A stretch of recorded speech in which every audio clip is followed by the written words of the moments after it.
চিকিৎসার গাফিলতির অভিযোগে চিকিৎসকের প্রাইভেট চেম্বারে ১৯ দিন সদ্যজাতের মারা যাওয়ার ঘটনায় উত্তেজনা। ঘটনাটি ঘটেছে লালবাগ মহকুমা সংলগ্ন একটি বেসরকারি চেম্বারে। অভিযোগ, ওই শিশুর শারীরিক অবস্থা অত্যন্ত খারাপ থাকা সত্ত্বেও নাম না আসায় সকাল থেকে দীর্ঘক্ষণ বসিয়ে রাখে কর্মচারীরা। বারবার অনুরোধ করা সত্ত্বেও চিকিৎসককে দেখানো হয়নি। অভিযোগ, আর সেই কারণেই মারা যায় শিশুটি। ঘটনাকে কেন্দ্র করে ব্যাপক উত্তেজনা ছড়ায়। ক্ষোভে ফেটে পড়ে শিশুর পরিবারের লোকেরা।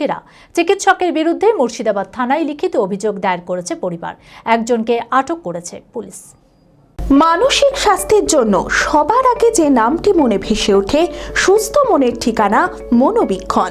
যোগাযোগ নাম্বার 7477799513। চিকিৎসার গাফিলতির অভিযোগে চিকিৎসকের প্রাইভেট চেম্বারে ১৯ দিন সদ্যজাতের মারা যাওয়ার ঘটনায় উত্তেজনা।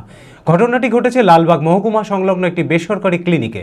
অভিযোগ, ওই শিশুর শারীরিক অবস্থা অত্যন্ত খারাপ থাকা সত্ত্বেও নাম না আসায় সকাল থেকে দীর্ঘক্ষণ বসিয়ে রাখে কর্মচারীরা।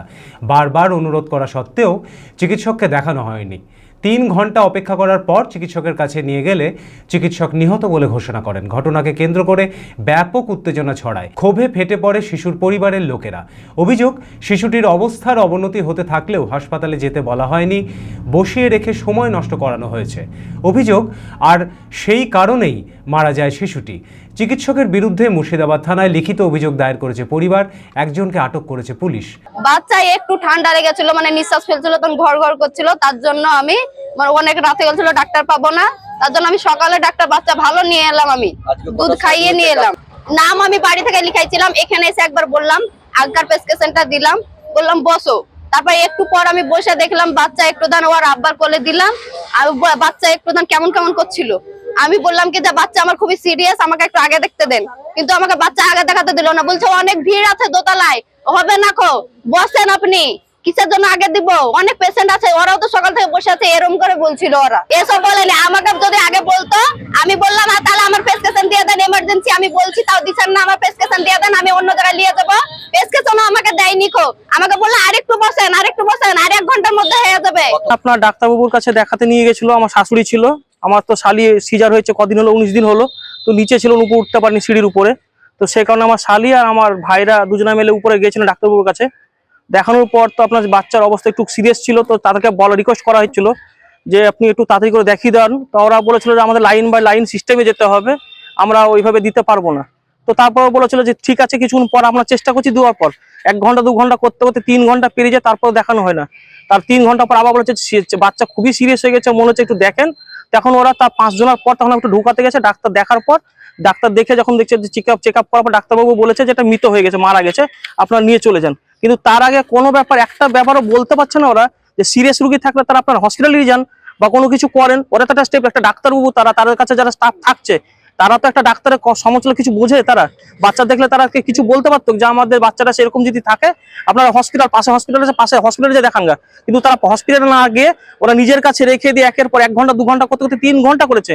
আজ এই ডাক্তাররা যদি এভাবে যদি বাচ্চাদেরকে নিয়ে জীবন নিয়ে খেলা করে, সে বাচ্চাদেরকে আমরা যারা উপরওয়ালা আল্লাহ মনে করি, স্থানে আল্লাহর পরে যদি বলি বা ভগবানের পরে স্থান যদি দিই, তো সে ডাক্তারবাবুকে দিই।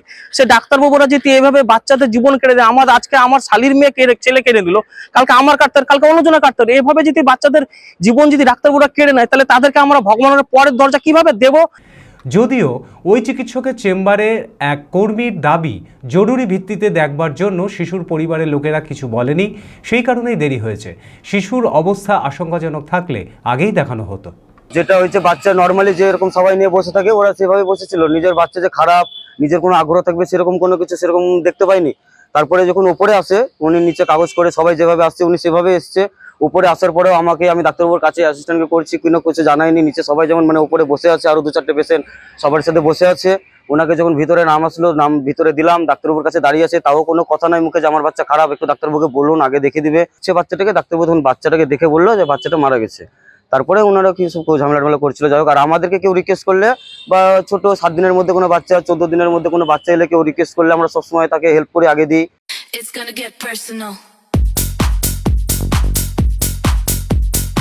শীতের অন্তিম লগ্নে বহরমপুর শহরে জমজমাট 36তম বহরমপুর মেলা।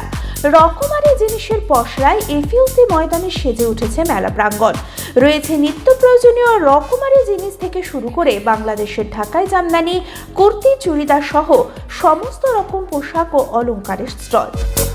এবারের মেলার বিশেষ আকর্ষণ জলপরি শো, সেই সঙ্গে রয়েছে নাগরদোলা, রেঞ্জার রাইড, চোরাটোরা, ব্রেক ডান্স। বাচ্চাদের জন্য রয়েছে মজার মজার রাইডস। শুধু তাই নয়, পেট পুজোর জন্য রয়েছে রকমারি খাবারের স্টল। তাই সপরিবারে আজই আসুন বহরমপুর মেলায়। এফইউসি ময়দান, বহরমপুর, মুর্শিদাবাদ।